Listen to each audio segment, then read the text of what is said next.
여호와께서 모세에게 이르시되 이것을 책에 기록하여 기념하게 하고 여호수아의 귀에 외워 들리라. 내가 아멜렉을 없이하여 천하에서 기억도 못하게 하리라. 모세가 제단을 쌓고 그 이름을 여호와 니시라 하고 이르되 여호와께서 맹세하기를 시기를 여호와가 아멜렉과 더불어 대대로 싸우리라 하셨다 하였더라. 네, 오늘 그날의 승리. 아멜렉과의 전쟁에서 이제 모세가 손을 들면 이기고 손을 내리면 이제 이스라엘이 패배하는, 그런 전쟁에서 패배하는 그 일이 있었어요. 그래서 아론과 홀이 이제 모세가 손이 내려오지 않도록 종일토록 오른손 왼손을 들고, 그래서 이스라엘이 이제 아멜렉을 진멸했던 이야기. 이제 그 아멜렉과 싸움을 승리한 다음에 이제 하나님께서 이제 아멜렉을 천하에서 기억하지 못하게 할 것이다. 그는 이제 하나님의 원수이고 이스라엘의 원수이기 때문에 하나님께서 대대로 싸우시고 그들을 진멸할 것이라고 이렇게 말씀하십니다. 그러면서 모세가 이제 거기에다 제단을 쌓았는데 그 제단 이름을 여호와 니시라고 하였다. 이렇게 말합니다. 제단이라는 것은 본래 이제 기념하기 위한 것인데요. 그 돌제단을 쌓는 이유는 대대로 기념하기 위해서 쌓는 거예요. 오랜 세월이 지나도 바로 여기서 어떤 일이 있었다는 것을 그 자손들에게 남기기 위해서, 기념하기 위해서 제단을 쌓았습니다. 이 여호와 니시, 이 말은 승리의 깃발을 말하는 것입니다. 승리의 깃발. 그러니까 승리의 깃발을 들었다. 하나님의 승리의 역사가 이곳에서 이루어졌다. 그게 승리라는 뜻이에요. 그래서 승리라고 하는 그 승리의 깃발을 높이 든 것 같은 제단을 이제 거기다 쌓았던 것입니다. 이게 여기 이제 제단을 쌓았다 이렇게 말할 때 이것이 우리 가정들 또 교회들 가운데 이게 은혜가 되는 것입니다. 오늘도 여전히 여호와 니시라고 하는 이 승리의 제단이 쌓여져 있고 하나님이 역사하시는 것입니다. 여러분, 우리의 승리는 우리 자신이 힘과 능력으로 승리할 방법이 없어요. 우리 그 요한일서에 보니까 예수님을 하나님의 아들로 믿는 자가 아니면 세상을 이기는 자가 누구냐고 했습니다. 예수님을 믿는 믿음이야말로 세상을 이기는 유일한 방법이라고 이렇게 돼 있어요. 그 말은 무슨 말이냐 하면 예수님이 승리를 주시는 분이시라는 것을 말씀하고 있습니다. 이미 십자가에서 예수님은 온 세상을 심판하시고 이미 승리하셨어요. 어떤 분은 예수님이 마귀랑 싸우신다 이렇게 생각하는데 예수님은 마귀랑 싸우지 않습니다. 예수님 마귀를 심판하러 오신 분이십니다. 심판자로, 자꾸 마귀랑 싸운다 이런 개념을 자꾸 누군가 만들어요. 영적 싸움이라는 말 쓰는데 성경에 없는 얘기를 왜 그렇게 쓰는지 저는 당최 그 자체를 이해할 수가 없어요. 영적 싸움이라는 말은 교회에서 써서 안 되는 말입니다. 이미 하나님의 아들이 오셔서 마귀를 심판하시고 승리하셨습니다. 그리고 승리하신 그 권세, 승리하신 능력을 우리 교회에 위임해 주신 것입니다. 교회는 이미 그리스도의 승리의 깃발이 높이 들려 있어요. 여호와 니시, 길을 들다는 뜻이거든요. 승리의 깃발을 들었다는 뜻이거든요. 승리의 깃발이 교회에는 이미 높이 들려 있고 그 바람에 헐 나부끼고 있습니다. 근데 또 싸운대. 이미 이겨가지고 이제 원수를 진멸할 수 있건만 뭐 또 가서 싸워요. 여러분, 기독교는 영적 싸움을 하는 종교가 아닙니다. 승리한 종교입니다. 이미 하나님의 아들이 승리하신 권세와 능력을 우리에게 유임해 주셨기 때문에 원수를 진멸하고 원수를 박멸하는 하나님의 권세와 능력이 있는 것입니다. 여러분, 오늘 하나님께서 마귀랑 싸우시겠습니까? 우리 안에 계신 분은 하나님이십니다. 우리 안에 하나님이 계시는데 영적 싸움을 뭐 때문에 영적 싸움을 합니까? 하나님, 오늘도 싸워주십시오 이렇게 합니까? 아닙니다.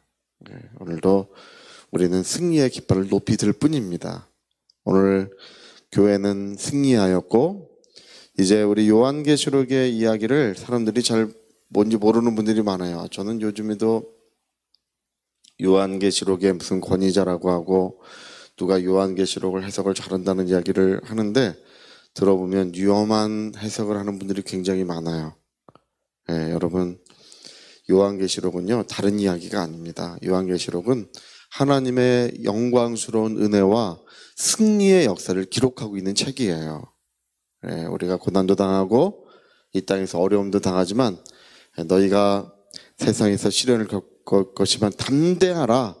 내가 세상을 이겼기 때문에 이미 승리하셨기 때문에 교회는 이제 그리스도의 은혜와 사랑 안에서 모든 것을 이길 수 있다는 것을 기록한 것이 요한계시록의 이야기입니다. 여러분 오늘 여러 가지 어려움도 있어요. 인생을 살다 보니까 뭐 경제적인 문제도 있기 마련이고 또 여러 가지 몸이 아플 때도 간혹 있을 수 있어요. 아무리 성령 충만한 사람이라도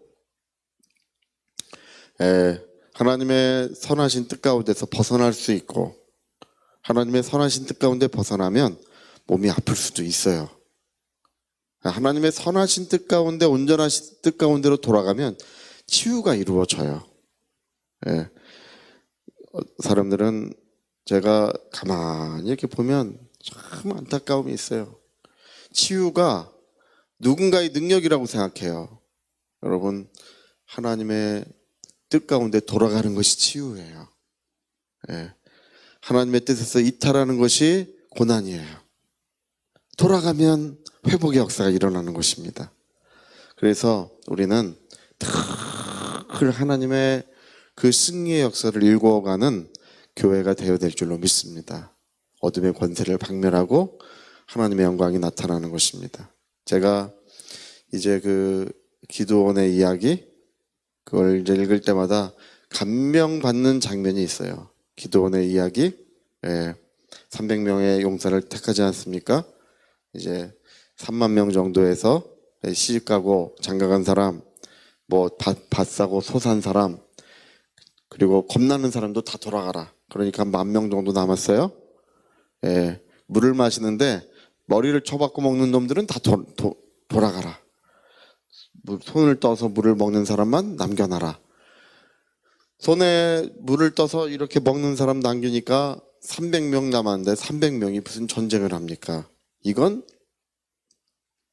전쟁이 아니라 그냥 뭐 신용하기도 어려워요. 300명이면 그 몇만 대군을 상대할 수가 없습니다. 근데 하나님께서 항아리에 횃불을 담으라. 항아리에 횃불을 담고 새벽에 산등성이에 쭉 둘러서 가지고 이 항아리를 팍 깨트려서 기도원을 위하라, 하나님을 위하라 이렇게 큰 소리로 부르짖으면서 항아리를 깨트려서 횃불이 드러나게 하라는 것입니다. 그리하면 원수가 진멸되리라. 아람 사람들이 진멸되리라. 그래서 기드온이 항아리를 팍 깨트리면서 300명의 사람들이 항아리를 팍 깨트리면서 그 새벽에 컴컴한 새벽에 하나님을 위하라, 기드온을 위하라 메아리가 치는 거예요. 그러니까 기드온 저 아람 사람들이 잠을 자다 번쩍 일어나서 이스라엘 사람들이 쳐들어왔다. 그래서 자기들끼리 이제 얼굴을 안 보이니까 자기들끼리 싸워가지고 날이 밝아와서 아침에 보니까 다 자기들끼리 싸워 죽은 거예요. 그래서 큰일 났구나, 빨리 도망가자. 여러분 하나님의 영광이 나타나면 원수는 진멸된다는 것입니다. 싸워서 하는 것이 아니에요. 뭐 때문에 싸웁니까? 싸우자는 것이 아니고 하나님의 영광이 드러나게 하라는 것입니다. 예수 이름의 광채, 그 이름의 권세, 그 이름의 영광이 교회를 승리케 하는 줄로 믿습니다. 오늘 뭐 한국 교회에 이런 문제가 있다 저런 문제가 있다고 주장하는데요, 저는 제 귀가 먹어서 그런지 잘 들리지가 않아요. 무슨 문제가 있는지.